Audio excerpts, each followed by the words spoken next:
नमस्कार, मी दर्शना. माझ्या यूट्यूब चॅनलमध्ये तुमचं स्वागत आहे.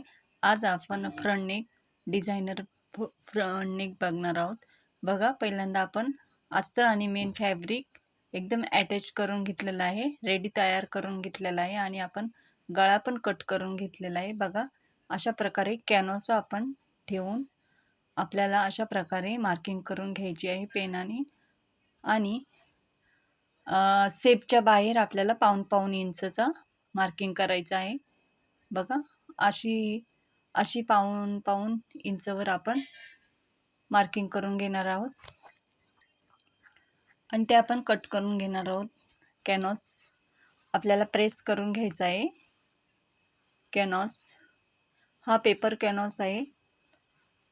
पातळ कॅनव्हास आणि जाड कॅनव्हास पण असतो, पण आपण हा पातळ कॅनव्हास वापरणार आहोत. बघा, मध्ये कापून घेतलेला आहे, दोन वेगवेगळे भाग असल्यामुळे. आणि ज्या साईडला अशी थोडीशी नॉर्मल चकचक असते ते प्रेस करून घ्यायचे. हे बघा, आपण प्रेस करून घेतलेला आहे कॅनव्हास कापलेला गळा. बघा, अशा प्रकारे आपण गळा एकदम सोप्या पद्धतीत मी सांगितलं आहे मैत्रिणींनो. आता आपण साईडचा अस्तर असतो तो आपण दाबून घेऊया. बघा, अशा प्रकारे दोन्ही साईडचा भाग आपल्याला ते काठ उजव्या साईडला लावायचं आहे, जेणेकरून आपला उजवा भाग समोरील भाग दिसतो आणि एक साईडला आपला पदर येतो, तर डाव्या साईडला आपल्याला लावायचं नाही आहे. आपण उजव्या साईडला लावणार आहोत काठ, पण कॅनव्हास दोन्ही साईडला लावायचा आहे, कारण दोन्ही साईड फिनिशिंग येणं गरजेचे आहे. आपल्याला कॅनव्हास लावला तर फिनिशिंग येतेच, तशी फिनिशिंग नाही येऊ शकत. बघा, अशा प्रकारे आपला रेडी झालेला भाग आहे. आता आपण त्याच्यावर कॅनव्हास ठेवणार आहोत, जो आपण कट केलेला आहे तो. बघा, कशा प्रकारे आपण भाग ठेवून घेतो कॅनव्हासचा. आता आपण अर्धा इंच, अर्ध्याला थोडं कमी आहे अंतर, अशी टीप मारून घेऊया. बघा, जिथे आपला काटकोन शेप असतो तिथं आपल्याला सुई ठेवून आपल्याला रिटर्न फिरवायचं आहे, म्हणजे शेप खूप सुंदर येतो. बघा, परत बघा मैत्रिणींनो, आपण कशा प्रकारे तो कोन दिलेला आहे. बघा, टोक थांबवायचं आहे, थांबून आपण पुन्हा युटर्न मारायचं आहे, त्याच्यामुळे शेप खूप सुंदर येतो. आणि आता आपण छोटे छोटे टच देऊया, जेणेकरून कापड आपलं असं हे न होणार, जागेवर खेचलं जाणार नाही.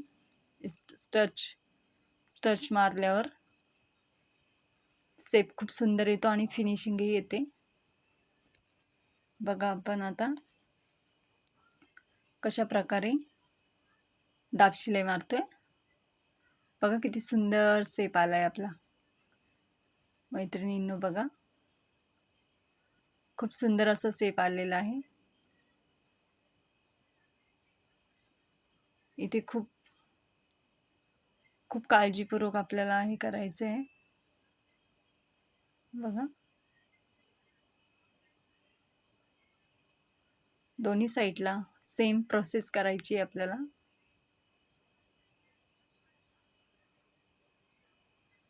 हा गळा काठपदरी साडीलाच करू शकतो आपण, डिझायनर साडीला पण करू शकतो, एखादी डिझायनर साडी लेस वगैरे लावून, पण काठाच्या साडीला खूप सुंदर असा दिसतो. बघा, न्यू ट्रेंडमध्ये आलेला आहे front neck, designer front neck. पुढच्या गळ्याला डिझायनर फ्रंट नेक तयार करतोय आपण. बघा, बघा किती सुंदर असं शेप आलेला आहे. आता आपण काठ बघा प्रेस करून घेतलेले आहेत आपण काठ, अशा प्रकारे प्रेस करून आपण काठाला फिनिशिंग दिलेली आहे. बघा, आपण फिनिशिंगचा व्हिडिओ पाहिजे असेल तर मैत्रिणींनो सांगा. व्हिडिओ खूप मोठा होत होता म्हणून मी थोडं शॉर्टमध्ये दाखवण्याचा प्रयत्न करते. आता आपल्याला थोडंसं वळण, क्रॉसमध्ये वळण दिलं ना अजून सुंदर दिसेल. बघा कशा प्रकारे आपण क्रॉस करतोय. थोडासा कर्व शेप असा दिला तर खूप छान वाटेल.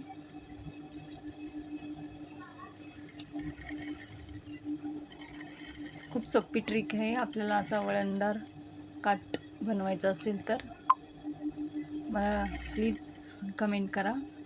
मी शॉर्टमध्ये दाखवण्याचा प्रयत्न करेन. प्रेसने खूप सुंदर असा राऊंड येतो. आता हे आपण कापून टाकूया. बघा, सुंदर असा फ्रंट नेक आपण केलेला आहे. आता आपण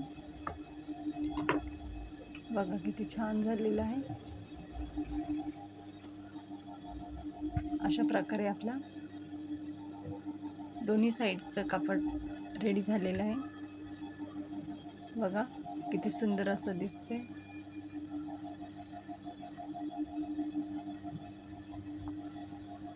खूप सुंदर.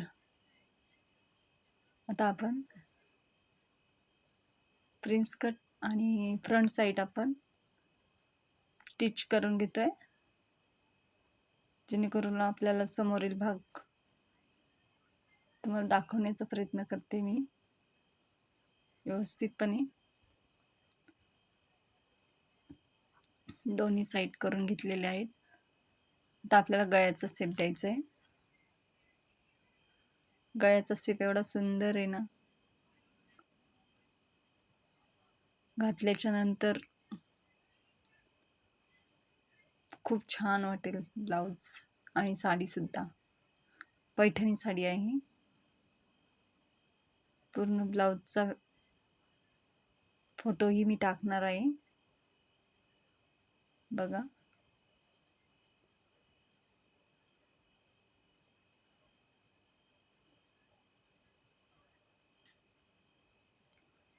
कॅमेरा थोडासा आपला हलतोय. सेटिंग बघा. आता जी वरती शिलाई दिसते ना, तिथे आपण हात शिलाई करून घेऊ आणि 5 नंबरची शिलाई आपण टाकली ना तिथे, ती शिलाई काढून टाकूया आपण दोन्ही साईडला. म्हणजे खूप सुंदर असा दिसतंय ते. हात शिलाई करतोय आपण आता.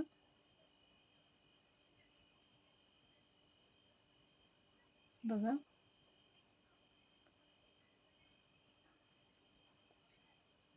आपली हात शिलाई झालेली आहे आणि बघा किती सुंदर. बाय.